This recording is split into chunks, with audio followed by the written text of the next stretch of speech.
araw sa iyo, Kuya Vinjay, at sa ating mga tagapakinig.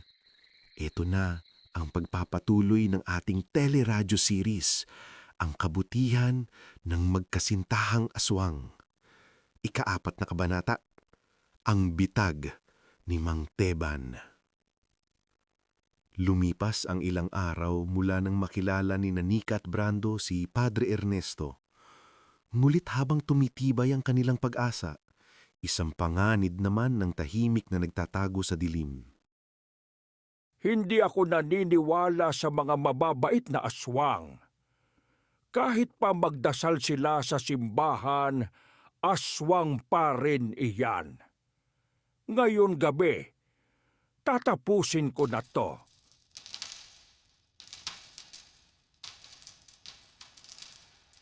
Isang kagat lang ng bakal na to, hindi na yan makakawala. Sa kabilang dako ng kagubatan, magkahawak kamay sina Nika at Brando. Tahimik silang naglalakad sa ilalim ng buwan, dala ang pag-asa na balang araw, tatanggapin sila ng mga tao. Brando, natatakot ako. Baka isang araw, malaman ng lahat kung sino talaga tayo. Huwag kang matakot, Nika. Hanggat magkasama tayo, walang dapat ikatakot. Ang gabi ay atin, pero ang kabutihan natin para sa lahat. Shh! May naririnig ako. Parang may umiiyak. Tulong! Tulong po! Nasaktan po si tatay! Teka, dahan-dahan lang, Nika. Baka patibong yan. Pero Brando, bata yan. Hindi natin siya pwedeng pabayaan. Bata, ano nangyari sa tatay mo? Asan siya? Doon po sa likod ng puno. Nika! Ang paa ko! Nahuli sa bitag! Brando, hawakan mo ako. Sandali lang aalisin ko yan. Ayan pala kayo, mga halimaw. Akala nyo, maluloko nyo kami ha? Mang Teban, hindi kami masama.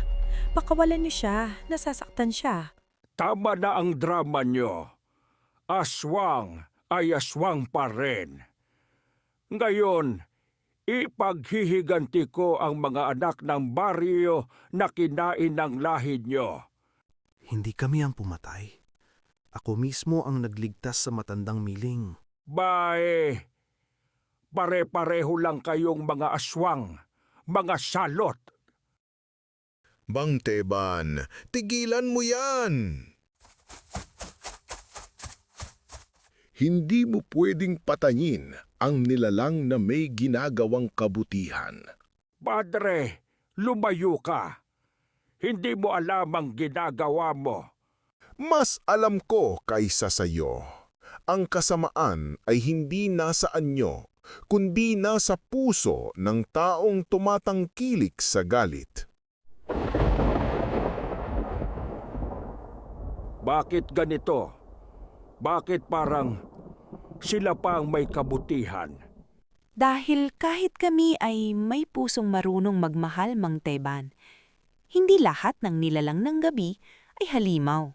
At sa gitna ng ulan, unti-unting bumigay ang puso ni Mang Teban. Doon niya napatunayan, minsan ang kabutihan ay nasa anyong hindi mo inaasahan.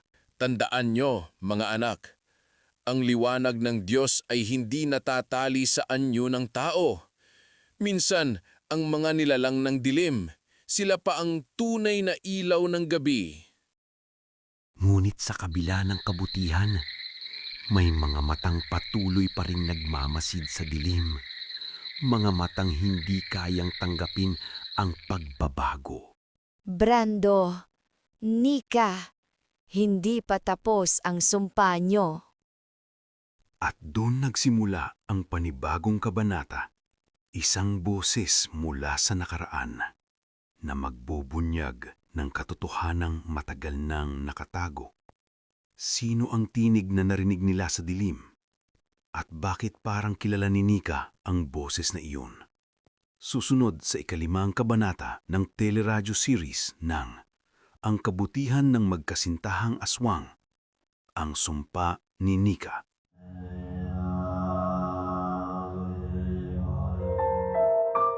Kung nagustuhan mo ang ganitong kwento, ay pwede mong i-like at mag-subscribe para ma-notify ka kapag may bagong upload.